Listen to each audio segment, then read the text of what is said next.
Hi everyone, it's Jen, and it is October 31st, which to many of you is Halloween, and to others of you it is the last day of October, which means it's the last day of Breast Cancer Awareness Month. And normally I would think of today as, woohoo, it's Halloween, I can get dressed up, whatever. But oh yeah, it's a pandemic and there aren't a lot of parties going on, and all right. The focus of today is not about Halloween. The focus of today, as you can see by my lovely backdrop, is focusing on getting the girls checked and why. Obviously, it's a given that you should have your breasts checked. And I just want to go over a few reasons as to the little things as to why, aside from the given, things that you normally wouldn't even think of. And I thought it was very appropriate to do it in my bathroom because my highest viewed vlog is actually on my Neighbors to Know page. I think it has like 300 views or something. And it's the vlog where I showed you how to empty out drains. So I'm like, wow, I'm so far beyond that. You know, haven't had drains in 8 weeks now. I'm at 10 weeks and 2 days. That's where I am right now.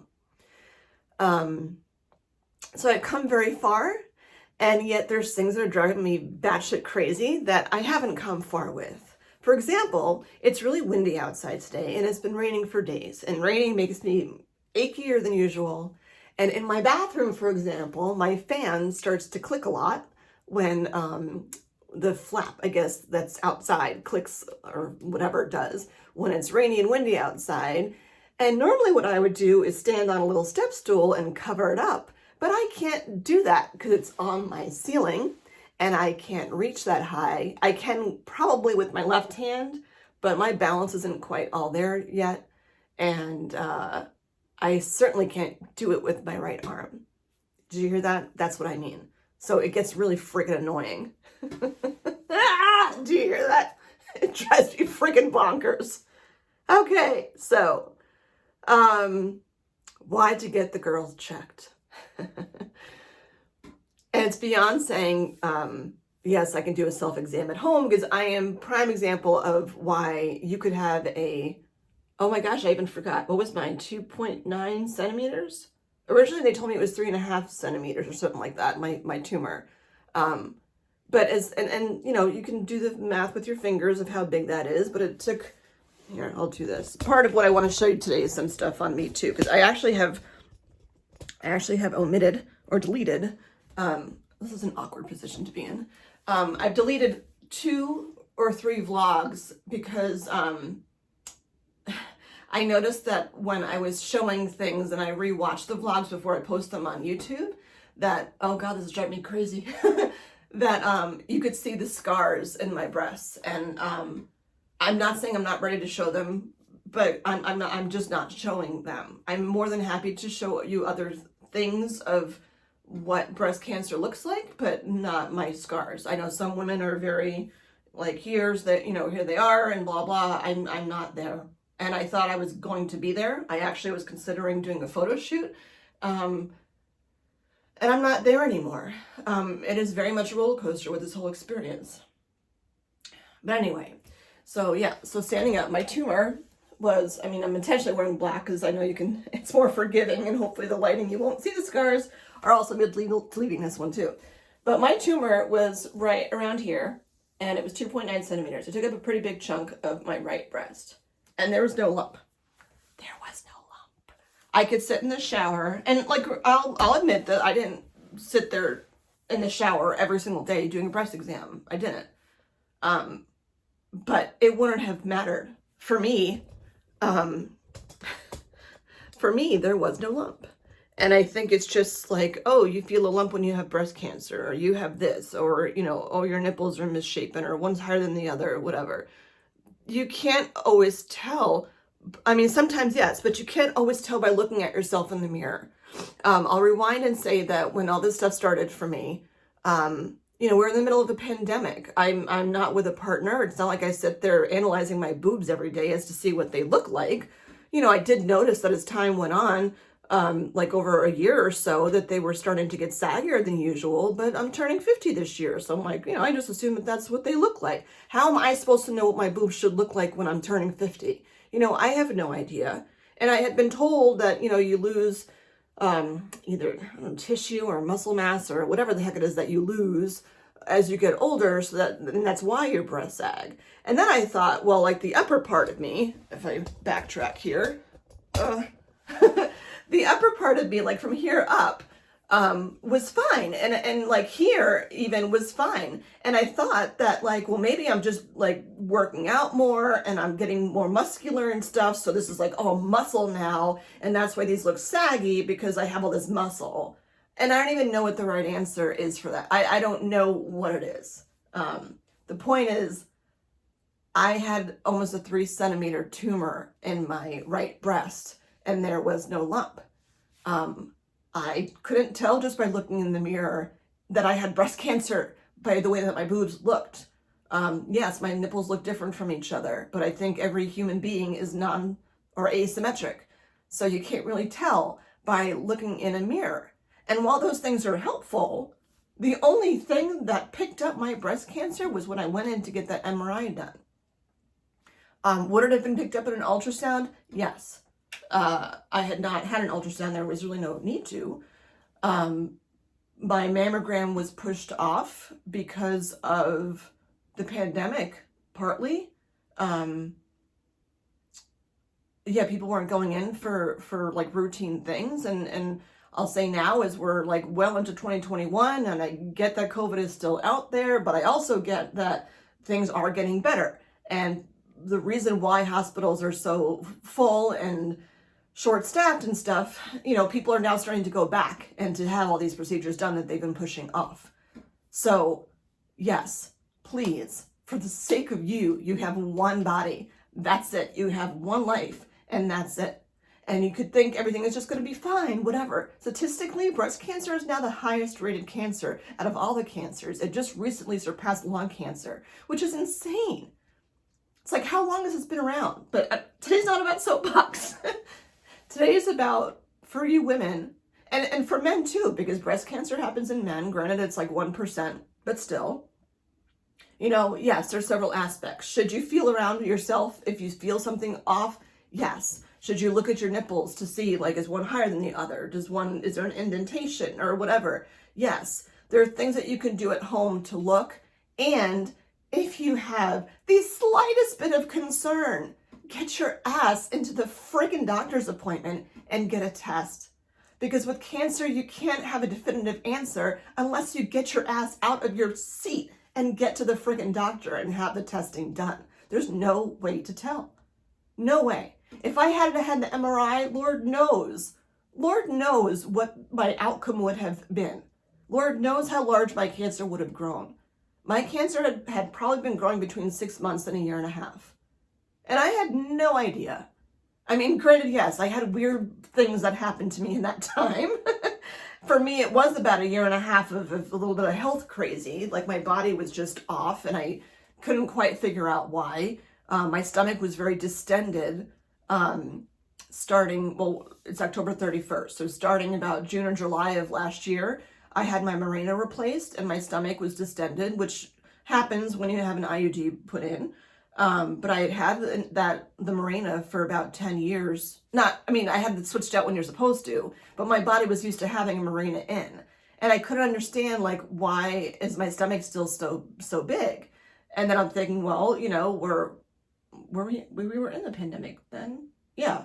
So I'm like, well, maybe I just ate some more, maybe I'm sitting on the couch more because it's a pandemic and we're inside, whatever it is.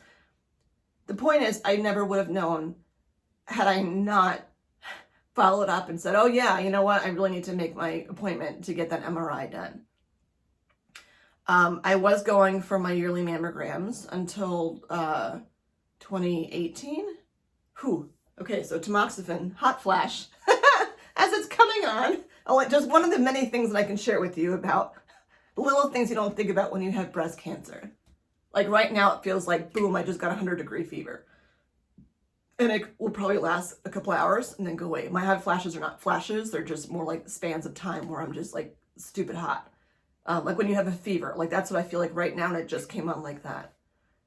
Like my head feels like it's burning, but it will go away. But yet my feet are ice cold. Anyway, I was going for my yearly mammograms. My breast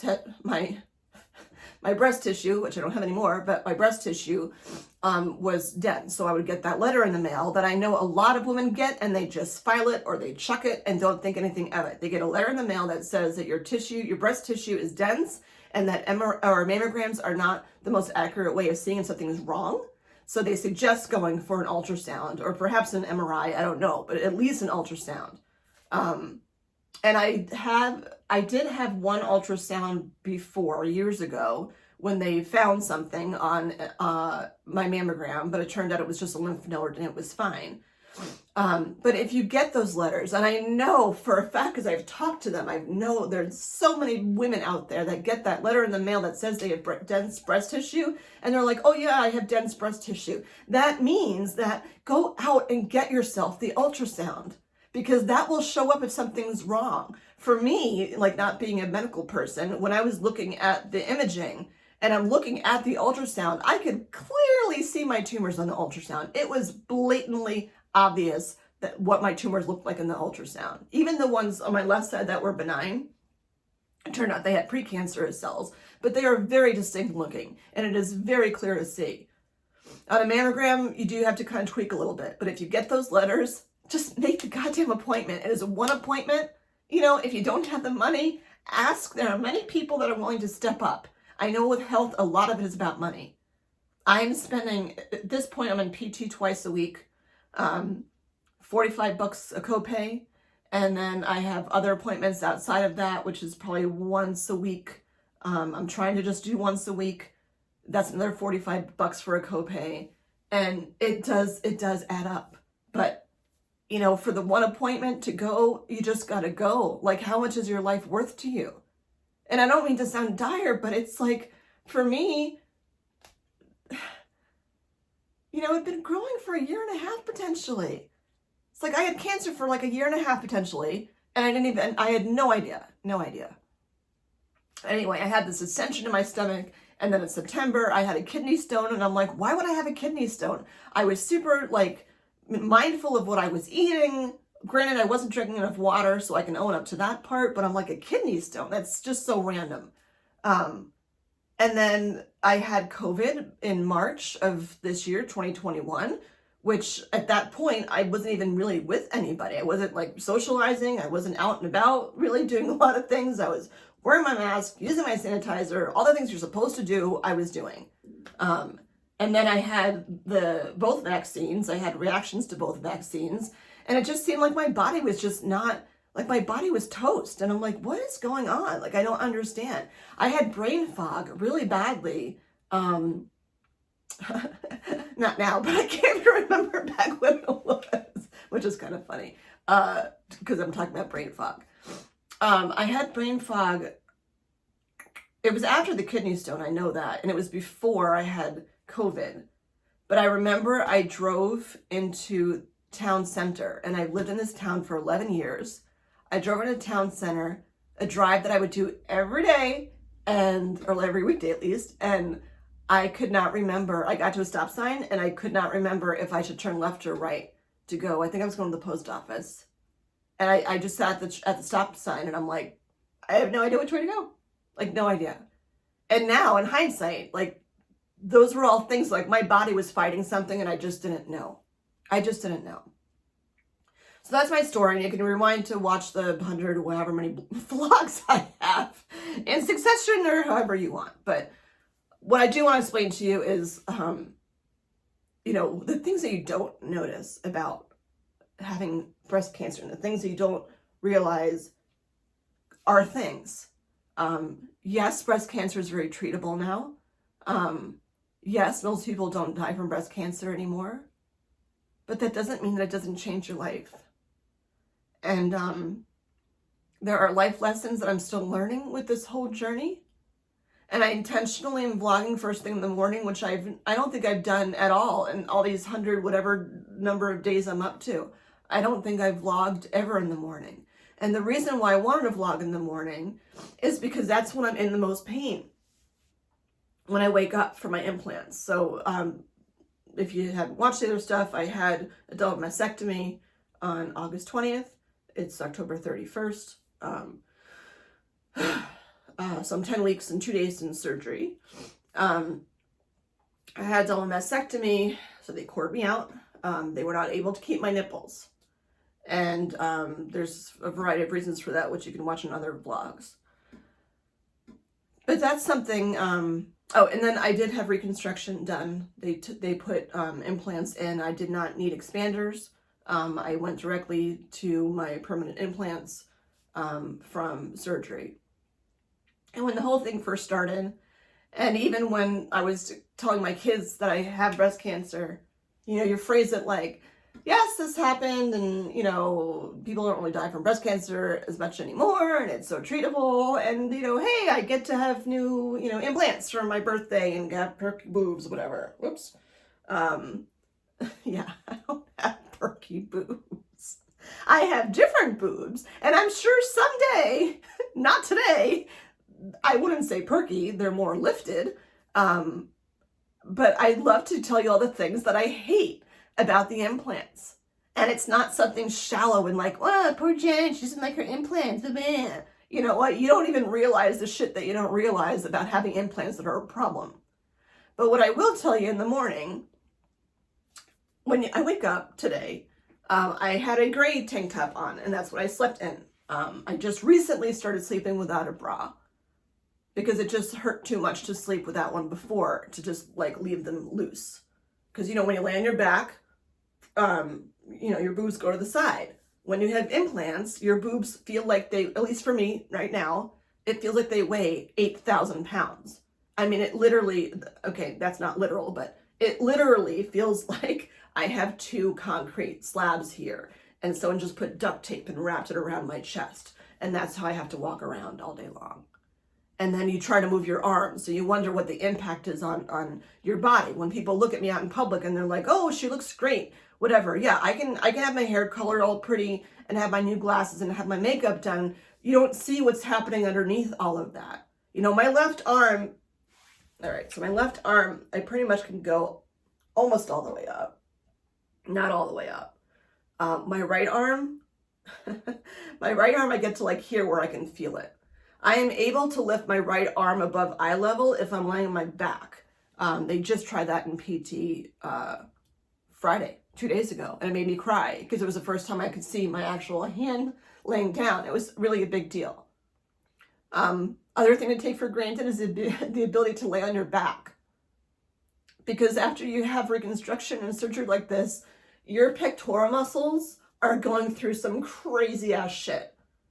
And there is so much healing involved here, so much healing, that impacts every single thing you do when you move. It's impacting me as I'm speaking, because when I speak, literally, I mean, this, you know, your skin is your largest organ. My skin, I can feel my skin moving here as I'm speaking just because I'm using my jaw. And it is a constant reminder that something went wrong. And it makes me mad. Because,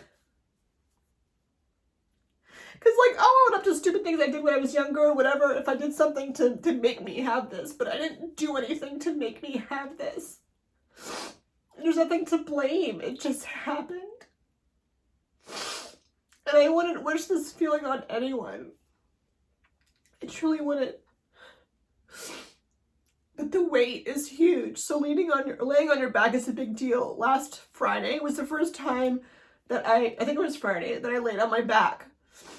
When I went to PT, they're like, lay down. And I'm like, lay down. I don't lay down. I haven't laid down since surgery. I can't. It hurts so much. And like, I'm holding on to here. I'm flexing my abs to try to keep my abs in so I can lay down. It's a project. And I'm like, your brain actually forgets. Your brain forgets. Like when she said to lay down, I'm like, honestly, I don't remember how to lay down. Because, you know, I can't put a ton of pressure on my arms. And it's a lot of pressure to put on your abs. It was like, how do you lay down? I'm like, I don't know how. And you feel like a 5-year-old when you're like, I don't know how to do stuff that are just like simple, stupid things. I don't know the right way to put my purse in the seat next to me when I go to drive the car without it being a project. I have to move my torso to do that. I can't just like take my right arm because I'm not, right now with my healing, let me move this down a little bit. I'm not at a place where with my arm, I can't extend. It's one of my exercises. I can't extend beyond here. Like this arm, I can go all the way out. This arm, I can't. Sorry, my mirror is in the way.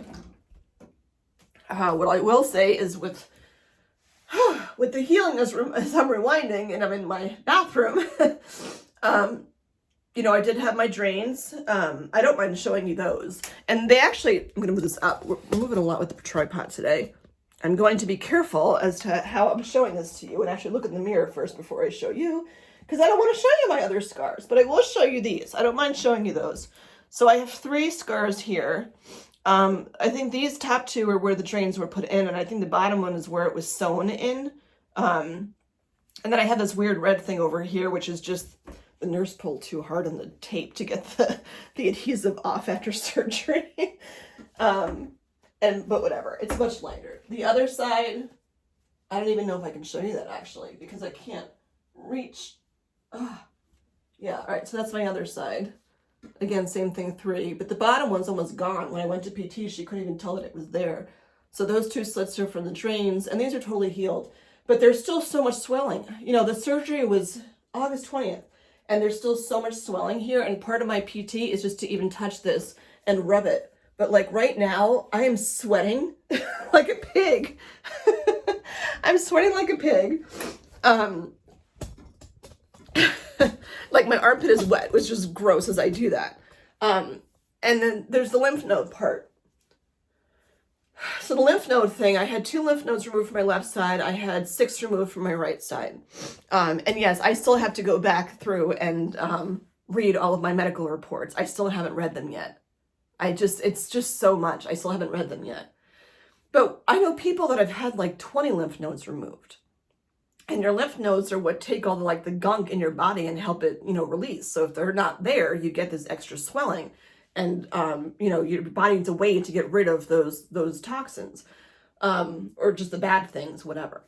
For a long time, I would joke on my vlogs. For a long time, my armpit smelled so bad. It was so bad. I can show you here. So I can use a razor.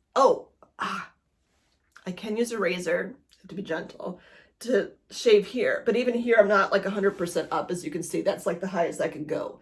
That hurts. But I could shave here. My right arm, see, that's what I mean. It's like random pains. And these are the reasons why you need to go get them checked. Because it's like, would you rather have like this stuff growing inside you that you don't even know what's going on? And it's not like if I had done this any earlier, it could have changed things. If I had gotten my MRI done before the pandemic, like I was supposed to, I don't know if my cancer even would have shown up. So, in a way, things worked out with the timing, I guess, weirdly. I don't know, I'm here. But like, I just would not have been able to see anything if it weren't for the MRI. The doctors would have had no idea. My right side, again, this is pretty much the extent to which I can lift my arm. So imagine like trying to shave your armpit when like you're at an angle like that. You know, it's not the safest thing to do. I'm able to do it now. I have to be really careful and use like ample stuff on it so it's wet enough to be able to shave.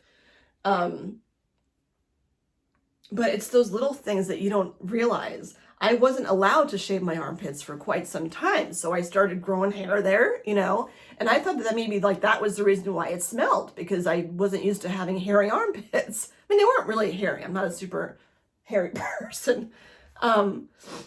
But once I was able to shave again, and part of the concern with shaving, by the way, too, is there's still a lot of numbness, which I've been working on. But there's still a lot of numbness. So like when you're shaving, I can more so like under here, like this part here, like it's a hard way to describe it. Like I can feel this completely. Oh, look how toned that looks. I can feel this completely like way back here. But if I go over here, like right around where the drains were, not because the drains were there, I think just because of all the hubbub, this is all still swollen. I mean, you could see it. It's all still swollen. And it's numb. Like if I pinched that, it wouldn't hurt. So in part, like I said, with PT, she's having me like massage that area so that I can feel again. Let me finish talking about the BO and then I'll talk about the feeling part. Because that's really tough. So yeah, the smelling is because of the lymph node thing. It wasn't because of the, once I was actually able to shave, again, they don't want you to shave when you're numb because you can cut yourself and you're not even aware because you wouldn't feel it. That hasn't happened with me. But the smell, yeah, like my armpits smelled so bad, especially my right one way more than my left one because there were more lymph nodes taken out from the right side. So it's just a really random thing. I normally wasn't like the kind of person that would stink or smell if I was sweating or something, even when I was working out. So that was just really bizarre. So in the beginning when I couldn't, I still have some here actually. In the beginning when I couldn't shave, I would use wipes. These are coconut lime to wipe my armpits because I didn't want to stink. And I didn't want to scrub much with a washcloth because it was irritating. These at least are soft. Anyway, it's crazy because I still have that hot thing. Like I'm sweating down my back right now. It's crazy. And it's not like hot outside at all. So yeah, the smelling. And then over time, it's just started to go away, which was great. I imagine things were healing. When I started PT, the smelling started up again. So like right now, I can smell it. And like I just showered yesterday, but the irony is like even yesterday, I showered yesterday, I got out of the shower, I'm wearing my robe and I can smell it. And I'm like, I just got out of the damn shower. And I got out of the shower and I was using some like apple fall body wash, whatever. So I should smell like crisp and fall and appley. But no, that's not how I smelled at all. And that's all just the lymph node stuff. And I know will change over time. But there's stupid things that you just don't think about when you think about breast cancer. Is like you're going to smell like crap for a while. And thank God there's like good deodorants and stuff that can cover up the smell. But you're constantly aware of that. And aware of the fact of the sweating. Because with my gray tank top I had on before, I woke up and I had a ring here from me sweating. And I'm like, Jesus, it's not really night sweats because I've had those before. I was having those on and off. Again, another side effect from the tamoxifen and from the Lupron. I started Lupron injections 2 weeks ago? 3 weeks ago? I can't even remember. Yeesh, I don't remember. I feel like it was 2 weeks ago. Whatever. I started Lupron injections. They also have their side effects. And the Lupron injections, night sweats. And this, by the way, Lupron and tamoxifen are things that you think that, okay, you had the breast cancer, you had the surgery, and then like, you're done, but you're not really done. Because for me, my cancer cells were estrogen fueled, which is why I needed to be on some sort of systemic therapy afterwards. I did not need chemo as a systemic therapy. They plug in numbers and stuff and of like things that are this, your personal situation, and the magic number is 25. If you score 25 or below, then there's no reasoning behind doing chemo because it wouldn't necessarily do anything more than the other medications like tamoxifen could do. My number was 7, lucky number 7. So, 25 is the cutoff, then me having a 7, I'm like, I don't need to have chemo. And I do need to be on tamoxifen. I should say need. No one needs whatever. I mean, if I don't want the cancer to come back, if I want to lower my odds of the cancer coming back, I need to be on tamoxifen, and you're on that for 5 years. And I'm not going to get into why with the whole Lupron thing, but again, that's a couple of vlogs ago. You can look it up. I started a Lupron injection, like I said, a couple of weeks ago. I will need to have that every month until my body is pushed into menopause, which has its own side effects. And then switch to an aromatase inhibitor, which has less side effects, which is good. But either way, every day at 11 o'clock a.m., I am taking a pill. And for me, that pill is like, oh yeah, you had breast cancer, So when the whole thing first started, and I'm like, you know, saying, oh yeah, I have breast cancer, I was stage 1A, you know, the cancer's gone, nothing showed up in the lymph nodes, like margins are clear, all the good stuff. But then every day at 11 o'clock, I'm reminded that I had breast cancer. And I wasn't able to even use past tense until last week, when I had an appointment with the cancer center therapist, who's phenomenal. And I said, you know, when do you switch? When do you switch from having cancer to had cancer? What's the magic thing? Because surgery doesn't make it necessarily go away. It's a combination of things. And there could be one lone cancer cell somewhere in my body. And if there is, it should be estrogen fueled, and the tamoxifen will come at it and make it, you know, so that it doesn't basically have food and it will die and go away. But it's a reminder every day. So while you think you might not have the time to go in for a mammogram and like, what's the point of doing the ultrasound, blah, blah, whatever, it is one friggin' day of your life. One day. You can't say like, whatever, it doesn't even matter what excuses you have. You know, you should value your life to take one damn day to get the freaking test done. And if it's fine, it's fine. And I will tell you, by the way, because I used to do this, when you go into the center to get your mammogram done and like half the robes are green and half of them are like mauve and you're like, oh, which one's the good color? There is no good color, just to let you know. Or maybe you could say they're both good colors. I don't know. But I wore a green one, I wore a mauve one, and I wore a purple one all in one day while I had breast cancer. So that whole thought of mine is like out the window because it doesn't mean anything. Yeah, when I went in for my MRI, I wore all three colors. So there you go. There is no lucky color, or they're all lucky colors. I don't know, however you want to word it. But it is one day. And for me, every day I take that fucking pill at 11 o'clock. And it just reminds me that, like, I don't want to be defined by cancer, but that pill defines me as being a breast cancer survivor. And I'm glad that I'm surviving. It's just I don't want to refer to myself as a breast cancer survivor. I don't want to have cancer.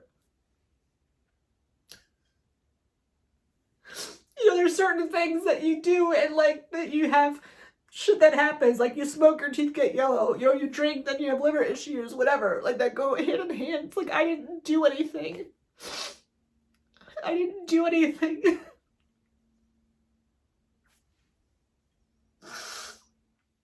It doesn't pick and choose based on anything.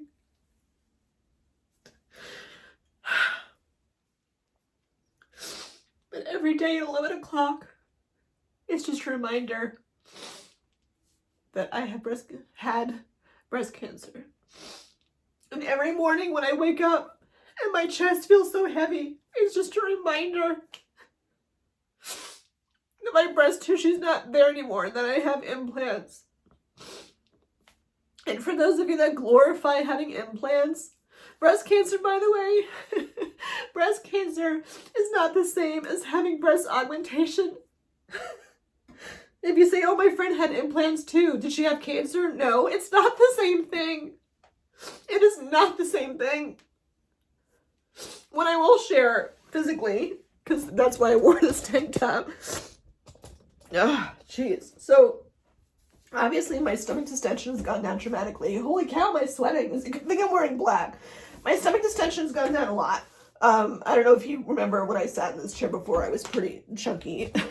Not chunky, just like swollen. But even if I come back to here, like, you know, I look more like myself, you know, with my curves. I got this little tire thing going on here. Something else to take for granted. I can't put my right hand behind my back. You know, I can do that with my left hand. I can't do that with my right hand. And it's all because of my, I'll move back. It's all because of my pectoral muscles. They're just not stretched out enough. They're so tight right now. It's so tight. I want to protect all the time, and I want to go like this and go forward. And I want to walk around like this so no one bangs into them. But I'm working on it, and I have my PT exercises, and I will get there. But like my stomach distension has gone down dramatically, and yeah, like right now I'm not wearing a bra. I just had this on, and it has a shelf on, and you know, you could say it looks all pretty, whatever. But what I will tell you, and like whatever. Not going to show you my scars, but I will do this. Like from the top down, it's like, oh, look how pretty it looks, you know? And my right one, which is ironically, the right one is the one that had the cancer. I got some crazy going on here because of the lymph nodes being taken out. I still have some swelling or whatever. But like in the middle here, my cleavage here is like, oh, nice and pretty, whatever. But then my left side, for whatever reason, and again, I have a tremendous amount of swelling on my left side here. Like all this, so I can feel up to here. My implants start here. And while they might look like, oh, look how pretty, whatever she's talking about. But when I lay down, they're pushed together here. But when I lay down on my back, these are pushed apart. And my right side feels relatively normal, and I should say feels. It looks relatively normal. But my left side, and I don't know why, and this is such an example of why you just don't know what the hell's going to happen to your body. And it's just, aside from the pill, a constant reminder, but when I lay on my left side and my implant shifts over a little bit, if I put my finger here, like my sternum's right here, my bone's here, but if I go to the left, my implant starts like a hair over, and granted that could shift over time, but for right now, it starts like a hair over. So I have, like, when I lay, I can feel it right now. It's right there. Right here. It's almost like a hole. It's almost like a hole because when I lean back, I can go from my sternum and I go to the left and it's indented right here. Like I had my nipple grieving stuff going on. Sorry.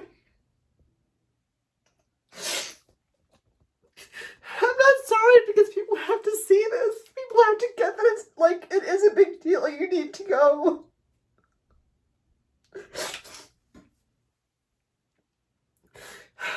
And this is not part of the mood swings of tamoxifen, by the way. This is the friggin' roller coaster that is this cancer bullshit. But when I lay down on my back and my boob goes over and I feel that hole right there.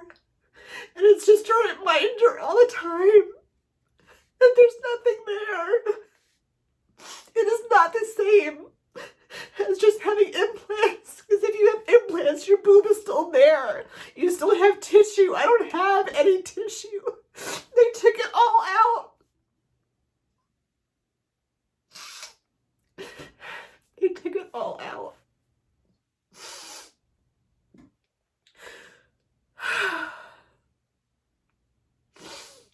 So I have this whole thing, and when I'm in a shirt like this, they're pushed together and it's nice, but I can't always be wearing stuff like this. You know, you have to shower, and when you shower, you're naked. And when I wash myself, I'm trying to accept that these are part of my body, and I'm supposed to do that. I'm supposed to work on accepting them as part of my body, and I'm telling you right now, I don't at all. And I know that's not what you're supposed to do. Like, that's not helping in my healing, the fact that I'm like, I refuse to, not refuse, but like, they're not me.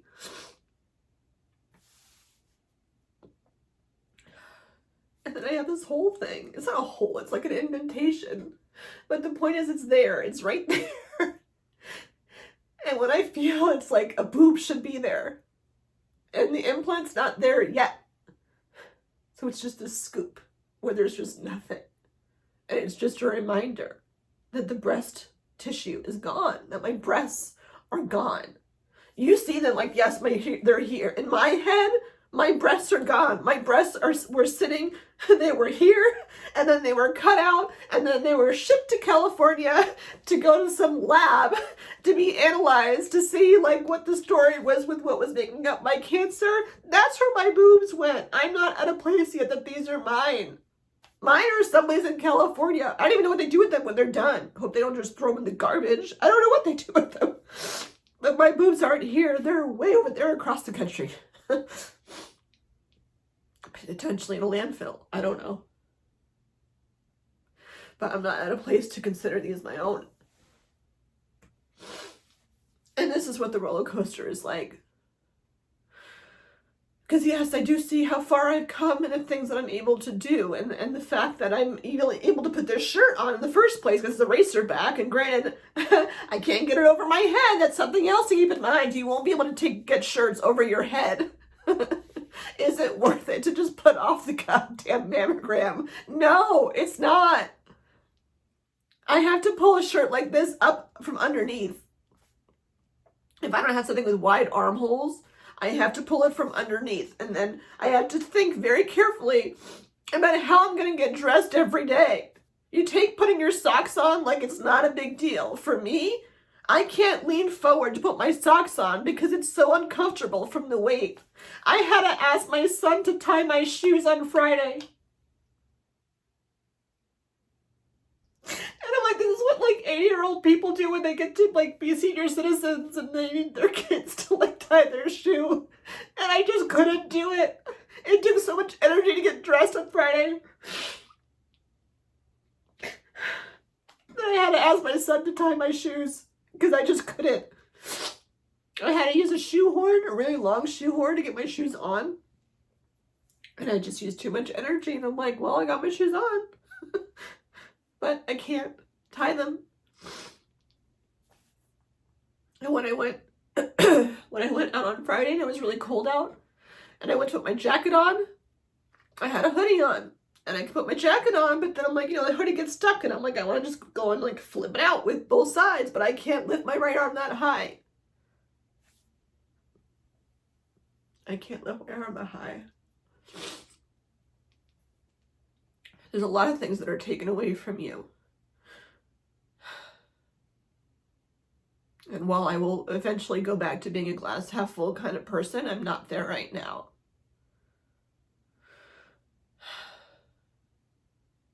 And these are just some of the reasons. You have one body, and you need to take care of it. No one's perfect, I get it. I'm supposed to be making an appointment for my eye doctor, and I have to go see a GI. I have other things too that I've been pushing off somewhat. But my pushing off does not become like months now.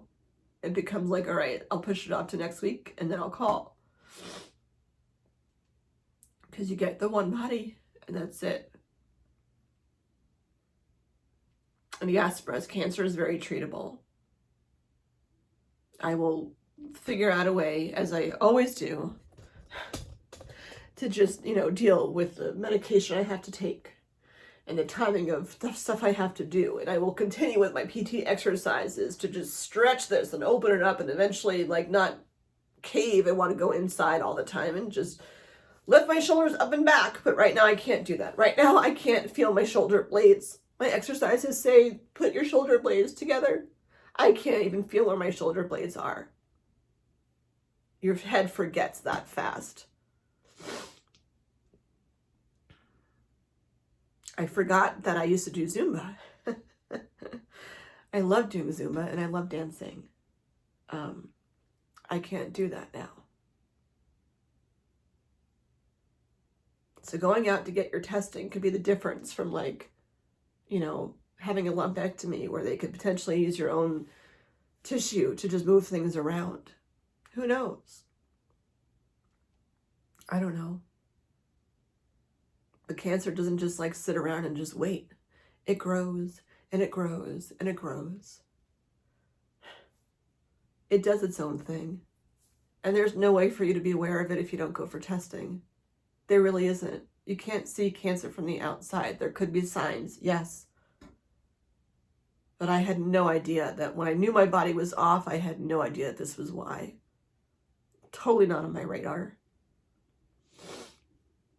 And here I am with smelly armpits.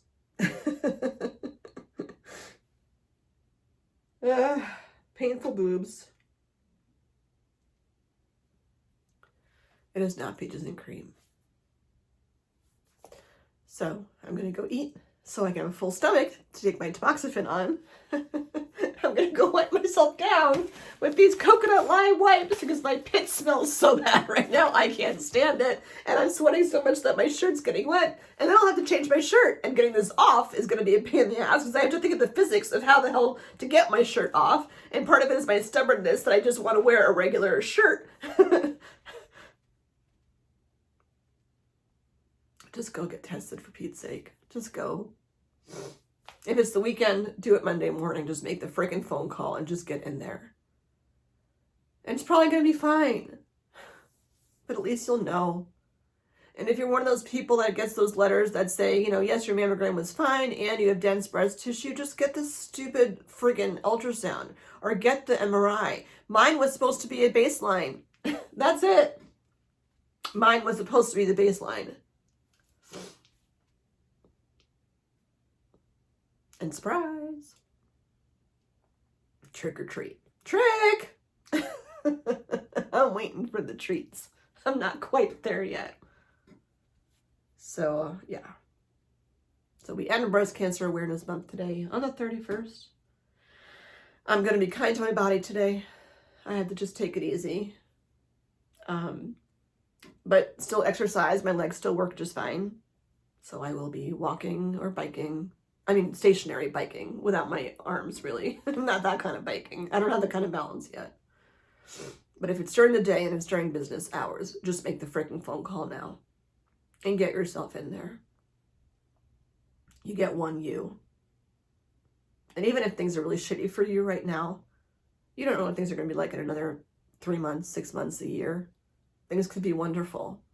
But you have to value yourself and your body enough to give yourself that chance to live this fantastic life.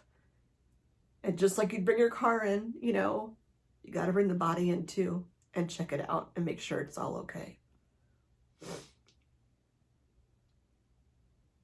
So go make that phone call. Bye, everyone.